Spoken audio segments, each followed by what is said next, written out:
अस्सलामुअलैकुम स्टूडेंट्स। तो जैसा कि आप जानते हैं कि कल जो है वो हमने अपने यूनिट नंबर 3 की एक्सरसाइज की थी, तो आज जो है वो हम अपने यूनिट नंबर 4 की रीडिंग स्टार्ट करेंगे। चलें, फर्स्ट ऑफ ऑल हमारे पास है हमारा रीडिंग में गेटिंग स्टार्टेड।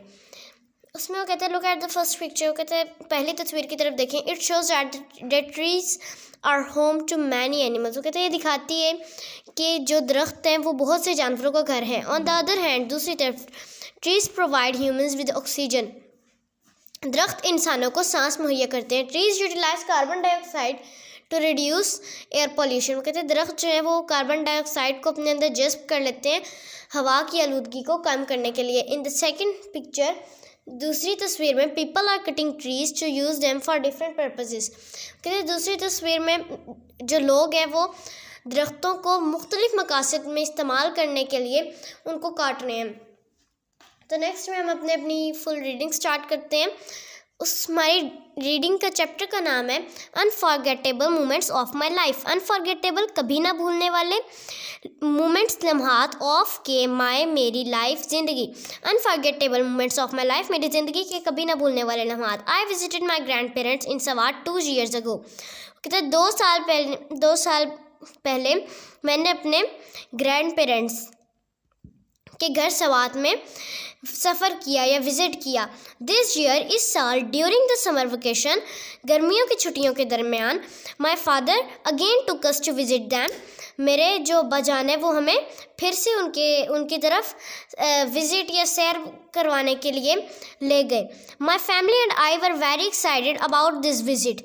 मैं और मेरा ख़ानदान, मेरी फैमिली बहुत पुरजोश थे, बहुत खुश थे इस सफ़र के बारे में। Because my grandparents farmhouse was quite marvellous.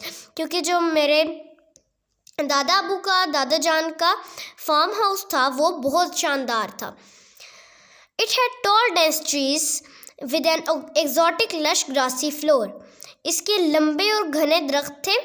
एक बहुत ही लश ग्रासी फ्लोर मतलब बहुत घास वाला जो फ्लोर होता है ना उसके ऊपर, ठीक है। Feathery birds were all around it, made the surroundings pleasant and vivid. जो फेदरी बर्ड्स मतलब जो फर वाले परिंदे थे वो हर जगह उड़ रहे होते थे, जो माहौल को बहुत खुशगवार और साफ बनाते थे। When we reached, जब हम पहुँचे, I was shocked, मैं हैरान थी, to see the poor condition of the farmhouse की गंदी हालत देख के। There was nothing but burnt yellow grass with bushes everywhere। वहाँ जली भुसी हुई पीली घास के अलावा और कुछ ना था कहीं पे भी। The tall dense trees had wilted। लंबे घने दरख्त सूख चुके थे। Oh my God, ओ मेरा खुदाया, what happened to them? इनको क्या हुआ? I murmured, मैं बुड़बुड़ाई। I ran in, मैं अंदर भागी, and asked, और पूछा, my grandparents, अपने ग्रैंड पेरेंट्स से the reason for it, इसकी वजह पूछी। They explained, उन्होंने वजाहत दी, that the gardener, कि जो माली था, who used to take care of the garden, जो इसकी देखभाल करता था बाग फार्म हाउस की, had passed away due to illness, वो एक बीमारी की वजह से फोत हो गया या मर गया। They were not able to pay as much attention as required। वो इस काबिल नहीं थी कि वो उसे इतनी तवज्जो दे सके जितनी उसे रिक्वायर्ड थी, जितनी उसे चाहिए थी या जितनी उसे दरकार थी। I decided to bring the same scenery back with the help of my father, sisters and brothers। कहते मैंने सोचा कि मैं इसकी जो सीनरी थी ना, जो इसका असल सही वाला पिछला नज़ारा था, वो मैं दोबारा से इसे अपने अब्बू बहनों और भाइयों की मदद से, अब्बू और बहन भाइयों की मदद से इसे वापस ले आऊँ। आगे है द वेरी नेक्स्ट डे, अगले सुबह मतलब द वेरी नेक्स्ट डे, अगली बहुत सुबह, ये बहुत जल्दी ही।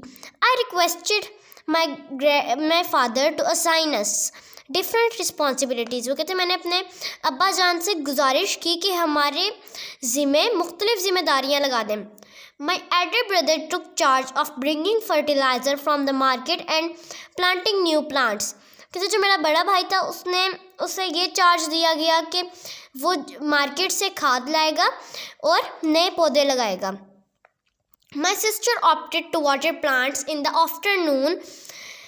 मेरी जो बहन थी, मेरी सिस्टर, उसका ये काम था कि वो दोपहर में पौधों को पानी देती थी। And I had the responsibility of taking care of the nests.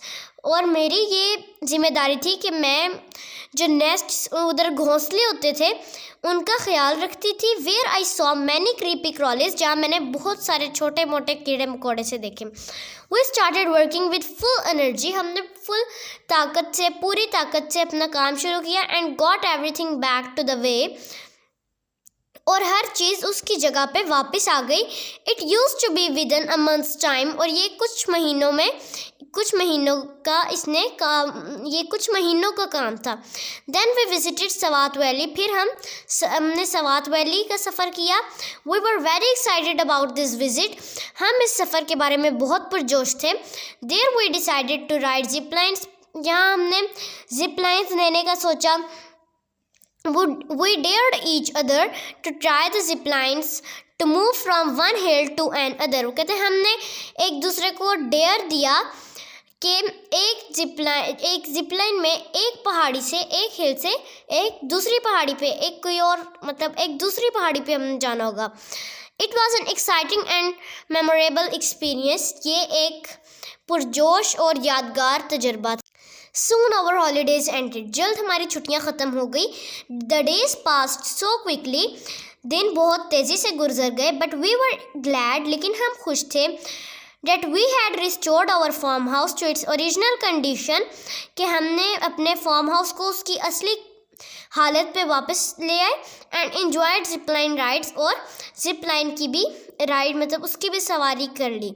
ठीक है, तो स्टूडेंट्स आज जो है वो हमारी रीडिंग यूनिट 4 की ट्रांसलेशन के साथ कंप्लीट हो चुकी है। तो कल जो है वो हम अपनी यूनिट 4 की एक्सरसाइज करेंगे। अल्लाह हाफ़िज़।